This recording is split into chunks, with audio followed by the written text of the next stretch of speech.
What's up? What's up? What's up? Oh, and law. I want to just have a cut. I just want that song like on my phone. I don't even know why I don't have that song on my phone. It's really a cool little beat there. So what's up? We are here finally back. It's been 2 weeks. It's been 2 weeks since we've Yep.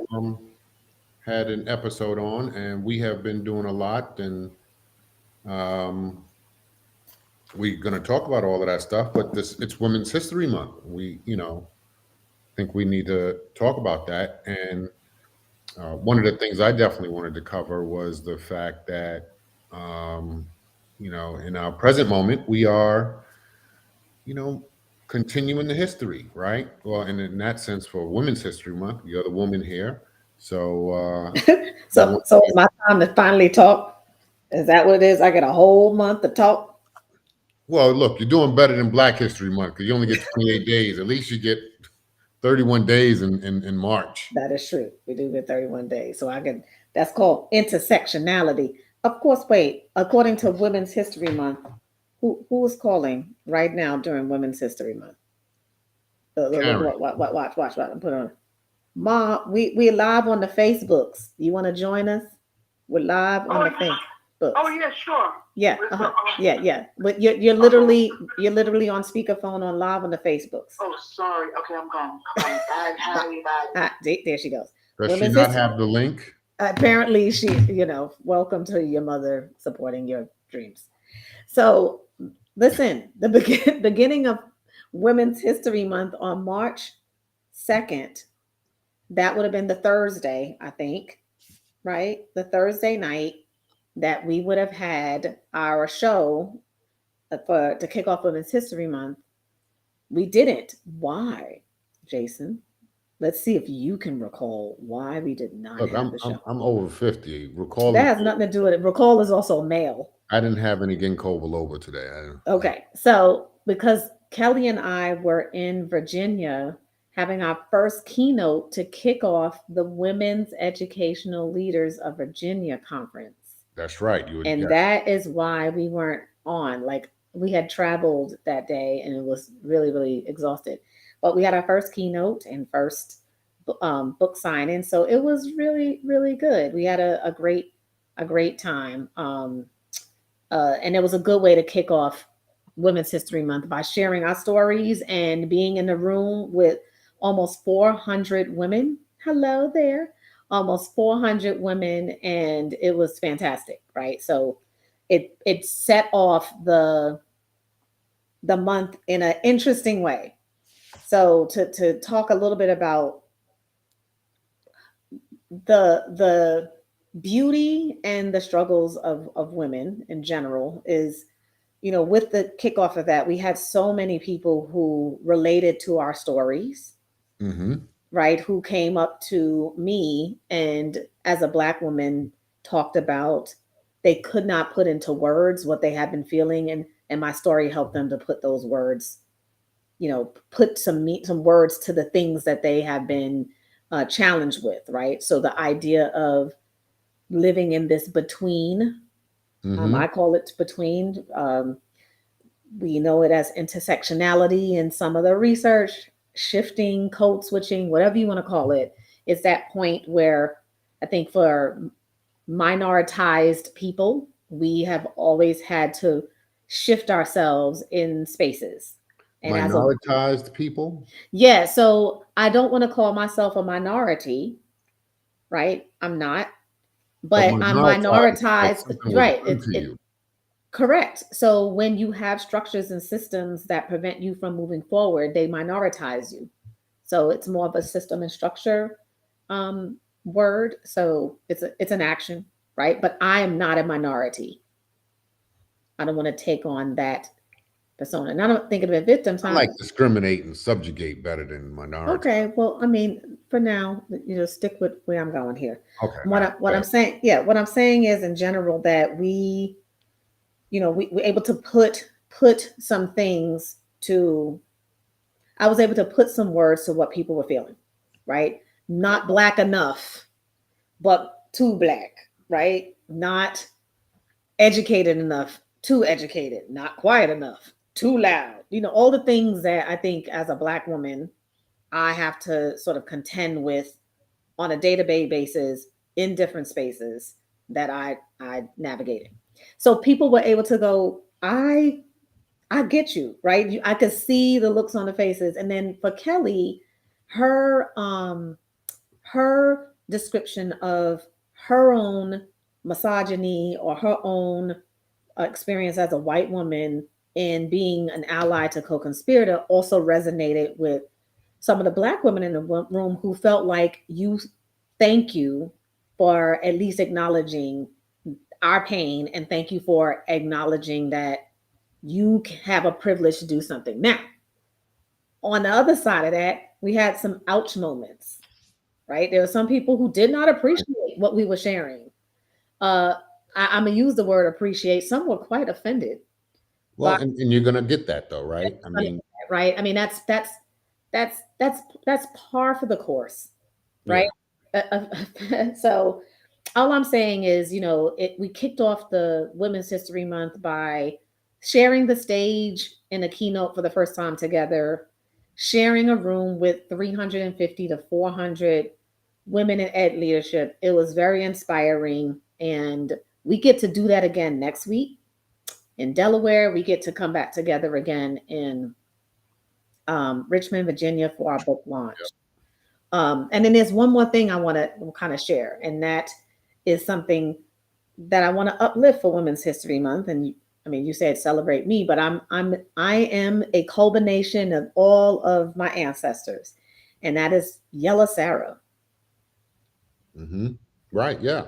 right? So who is But people yellow sour. I mean, so you probably gonna have to explain that because I know Mhm. what it means, but I don't know if anybody watching this is gonna understand that. Yeah, so Yellow Sarah is my sixth great grandmother. So think about on my mother's side, if we go up, Go up you the know, family tree all go the up the way back family to tree, your great great great great great great great grandmother. grandmother. Her name was Yellow Sarah. In fact, you can Google Yellow Sarah and her name will come up. And the reason why her name will come up is because she was the sister to William Henry Harrison, who was the ninth president of the United States. She's the daughter to Benjamin Harrison, who was a slave owner in Richmond, outside of Richmond, Virginia, on a plantation called the Berkeley Plantation. That plantation still exists to today. Yo, what's up? Still exists today. And that plantation is used for weddings and photo shoots and tours. Just Google it. Uh, it's quite interesting to kind of see the description of that and how it's being used. But apparently, Yellow Sarah is buried on that property. And the reason why I'm saying this specifically for Women's History Month is sometimes we forget to acknowledge the everyday woman. Like I've dedicated Right. this month to like the people who don't get uplifted. And so there's definitely something propelling me to keep her name to the forefront, to find justice for her being on that property. In fact, when we're in Richmond next week, Jason, we going there. Yeah. We are stepping foot on that Berkeley plantation slash gardens. I've sent an email out to the family that owns the plantation to get justice for Yellow Sarah, and also my sixth great grandfather, who was Jonathan Quivers. He's also buried on that property. And to know that people are having weddings and taking photographs that potentially could be standing on the graves of my ancestors Yep. is atrocious. And so, in honor of her for this month and Women's History Month, we want to try to rectify that immediately. So, just keep posted. Also, if y'all would like to start a GoFundMe, because we probably gonna need some money to get out of jail. Uh, please, somebody out there in the social media universe just begin starting it. I already gave my job notice that I could be late for work on Monday of the 26th, just in case, as my mother said, that would come in with the tiki torches. No, we're not So going to go with tiki torches because we're not going to replicate the oppressor. can we just do a little replication? I No. just, all I said was, I did say though, I want the China. Like, I do want to go in the house and We be got like, China before, all around the house. no, but no, it's When different I type look of under these China. plates, it's China. Yeah, no, or China whatever right the, here. yeah, I want some antiques before we burn that joint down. So, and the thing is, I've been telling the story bits and pieces, but now like it felt, I don't know whether it's this new job and Mama said them with matches, new job or new this book or the sisterhood that we've been creating, Jason. It just like I can't go to sleep. It feels like I am, I don't know, moved.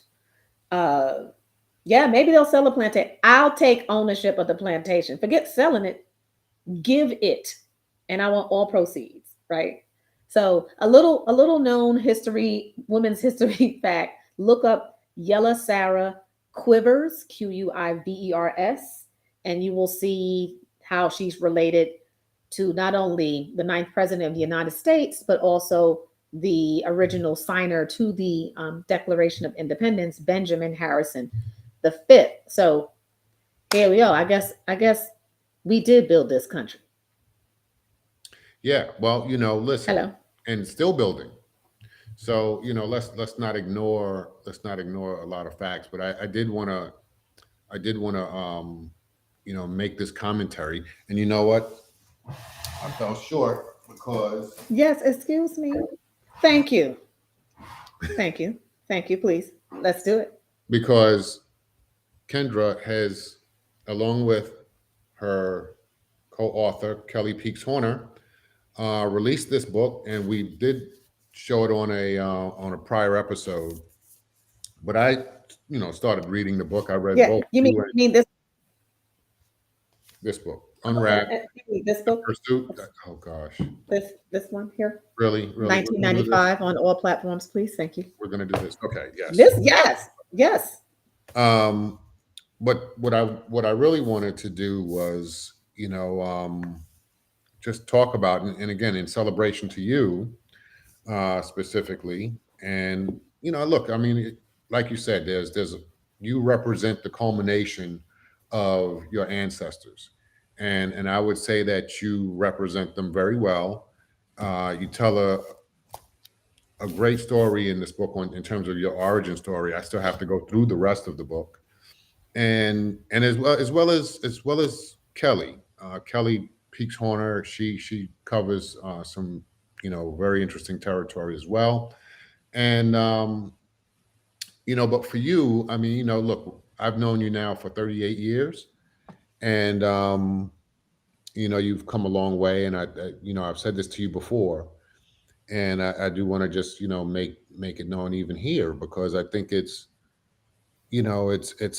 a lot. I mean, we've done a lot in our years. You've done a lot tremendously, and writing this book and sharing your story is really what is going to empower, I believe, a lot of women educators. And what is the percentage? Actually, Kelly, I don't even know if Kelly is on, but um, would know how many women educators, or what percentage of the educational system women represent.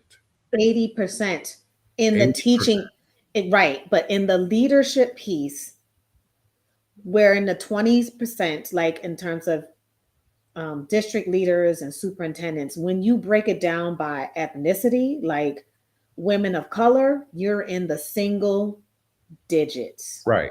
And Right. so what I think what you've done here, is really, I mean, you haven't even started to really reach the masses like you will, Mhm. I'm confident, and inspire them and energize them, and hopefully get people to really collaborate together to make some greater changes, and yes, and break those barriers. Uh, and so that's a powerful, it's a powerful step to take, and I commend you for it. I do want to celebrate you for that. I mean, but and again, it's not just because, oh, now you wrote a book and I'm going to celebrate. um, you've really done so many things over the course of our friendship. I've been, of course, watching. I mean, I've had a front row seat, and so I do want to say to you that you are representing well, and you continue to inspire me as well as I'm sure countless others. And I mean, this is just one place Mhm. where they will find some inspiration from you for sure. So I did want to put that there and leave it there. Yeah, and I want to just one thank you for the encouragement as always. And this is a start of a different type of journey, which will require a lot of additional support, right? Because in the journey we are taking now, there are many additional roadblocks that are going to be put on us that we had not yet encountered. I Right. think some of them are going to be extremely difficult. Again, already a stone is thrown by a woman, by women already. Um, there were two things that were sent to me today, which I thought was so interesting. One was sent by one of our publishers, Dr. Pamela Larday, because I was telling her of a comment we received from our previous keynote and one comment, at least one comment in the evaluation regarding people feeling offended. And she sent me an article from someone, not an article, but a post from someone through LinkedIn, a Black woman Okay. who was who the the person, I believe it's a white man, changed the title of her speech and tweaked her actual description and said that her his comment was that her speech was akin to a Klan rally. Black woman. I don't even think she did the talk yet. And he put that out there in the atmosphere. And that's what she's about to walk into to present to a group of people, that what she's about to do is pull together a Klan rally. I mean, just so she sent that because that's the type of things we're going to be up against. Yeah. So that was the one thing. Another article I saw today, Jason, was about balancing life and balancing career. And it was from the former CEO of Xerox, first Black woman of a CEO of Fortune 500 company from 2007, I think, to 2017 or 2009 to 2017. And what she shared in her article about work life balance is how she basically delegated some other people to take care of her kids. Like she was like, I didn't need to be everywhere for them. I know the sacrifice, and this is how you climb the ladder. And so I had someone watch my kids. Well, I didn't have to go to every one of their sports or every one of their events. They don't need me at all of those. Um, she also made a statement about how when she went, she was like, I don't pay attention to all of it anyway. And sometimes I did crossword puzzles or whatever. So there's a lot of conversation around that, right? Because you and I'm not judging her for that. Not at all. What I'm saying is it's an interesting conversation because we have to examine what we believe are our gender roles, right? Because if a man did that, no one would think twice. They wouldn't, right? But because she's a Black woman in a position of power, there's an expectation that she be this motherly figure that's attentive all the time. And yet we don't criticize men who are like, no, my spouse will take care of it, or I can't go today, I gotta work. And they'll be like, yes, plow through that job, make that first, right? And so when a woman does it, it's like, how could she?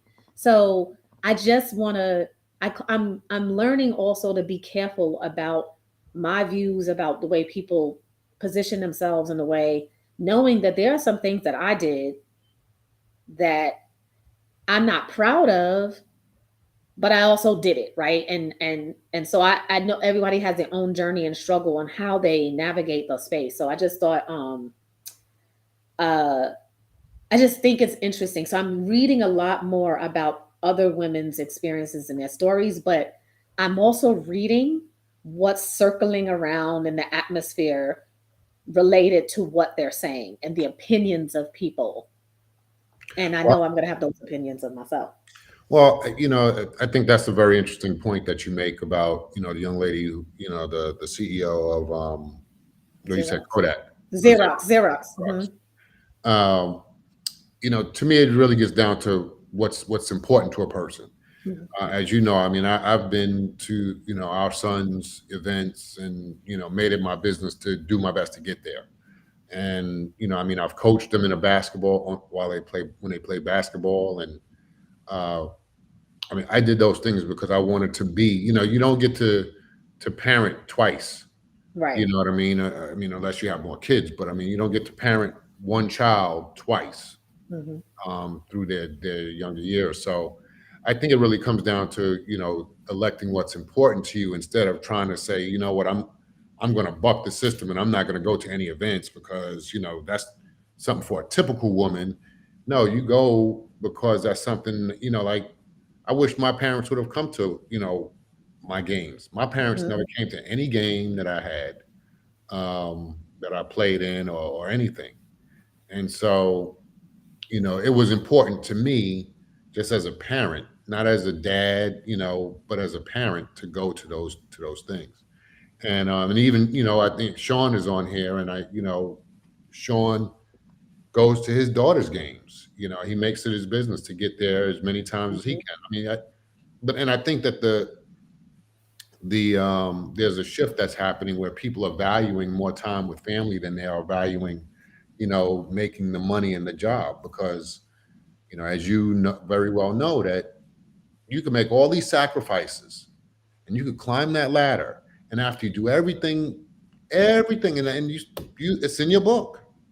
You do all of the things that they ask you to do, and they is the mystical they, right? The boss, the CEO, whatever. You do everything that they ask you to do, and then after you all of that sacrifice, they pass you over. Hmm. And that's why I sent you a clip. And actually, it's with Sanaa Lathan, um, who's going through this very. I mean, it's almost like, with the exception of the other part of the story where she's divorced. I mean, she's an educator and she's been asked to be a co-principal with a white guy who just got out of college like maybe a year ago, and he's going to be the face of the school and she's going to be the Worker person bee. in the background working everything, right? Hmm. And so and she has been there for years. But I mean, when I listened to it, I was like, wait a minute, does somebody like adopt the Unwrapped book and like make a movie? I was like, already this just happened a couple of months ago. But in any event, and I should have pulled it up because it's something for, I think, people to see. But I do believe that we're moving into a different era. I think COVID has taught us this. But whether you're a woman or man, your family really should be ahead of your job. And I know that we can tend to put our jobs first, but I think that's changed. Yeah, well, I also know that, inside of the workforce, which is, I don't know if it's changing, but it more for a little bit. Um, the roles that people play have to change, and I think that is what is part of the learning for Kelly and I, relative to being unwrapped, is the examination of how we're playing the game. I'm gonna just call it that, like how we are actually being part of the pieces of the game. Now we can either continue to play it, or um, we can disrupt it, which is what Kelly's Right. word is, like disrupt that space that for some cases, in some cases, is not healthy, does not contribute to our well-being, does not foster a nurturing environment, in this society. It really is about it's work. Work is your life, and your life comes second, which is why so many people die so young, or they retire and then they don't get to enjoy life later, right? And even when we say that, like, you retire, then enjoy life, listen to how backwards that is, right? Right. Work, retire, and then enjoy life. It's like, And then think about it, when after you've done all of this, you haven't even developed or cultivated any hobbies. right. And you're So trying to do it that's what at happens. 80. People, they work so much that when they retire, they sit at home and they go, I don't even know what to do. I don't even know what I like. Right. Sure.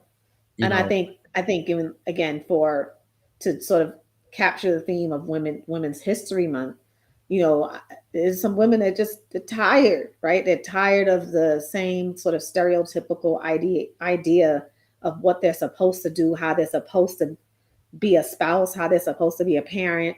And there's so many forces, our own selves too, that sort of keep us locked in. And very few people, like I've been blessed to have a husband and family um, who who support the quirky things that I may do, or my ideas, or when I'm ready to do it, when I'm ready to do it. Like, Kendra, do it now. No, I'm because because, right. So all of those things, not everybody has a support system in that way, or they don't know how, like, so you get scared to take some risks of things. I'm usually a planner, so I'm not necessarily a risk taker.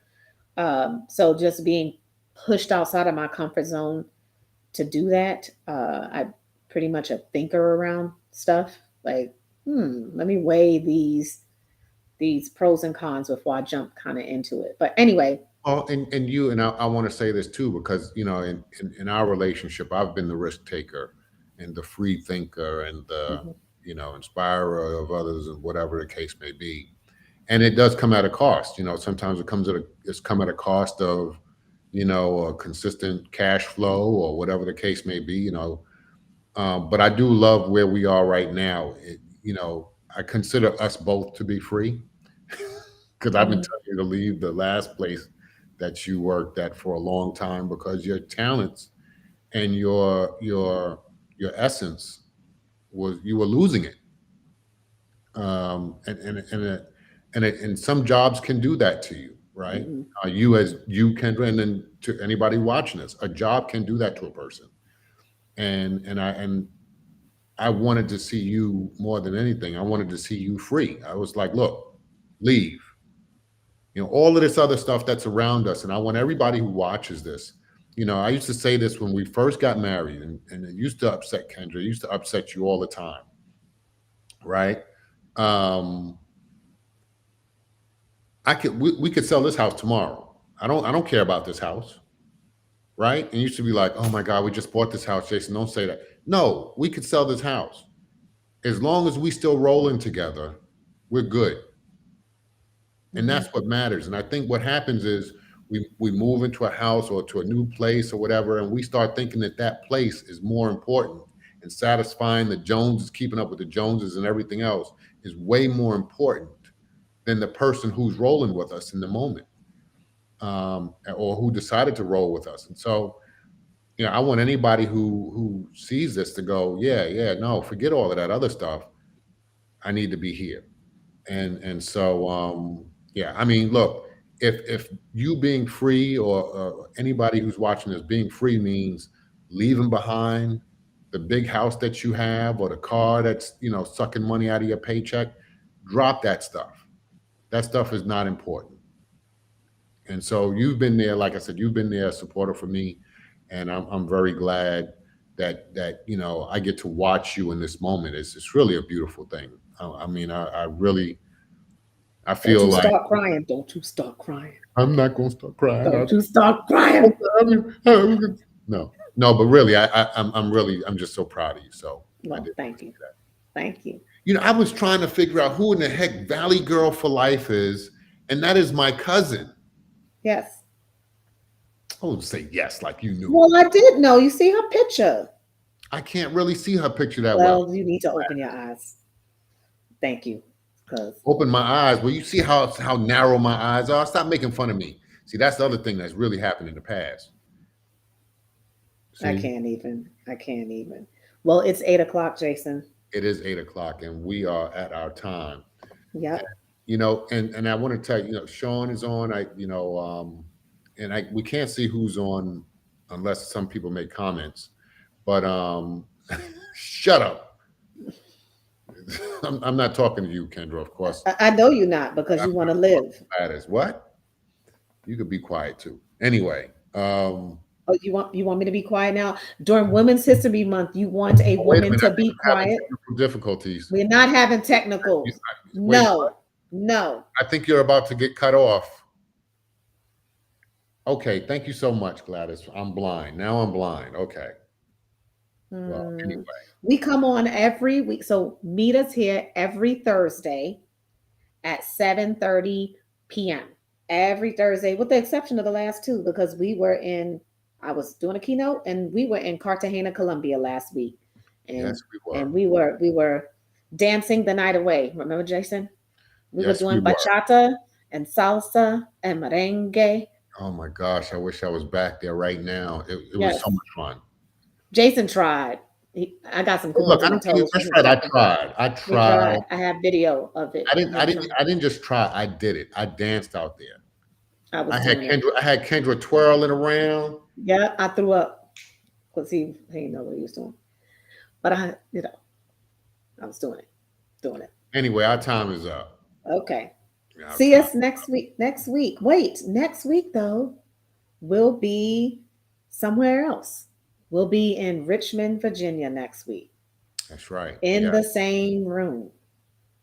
Yeah, so we'll be side by side, which is I will. always fun.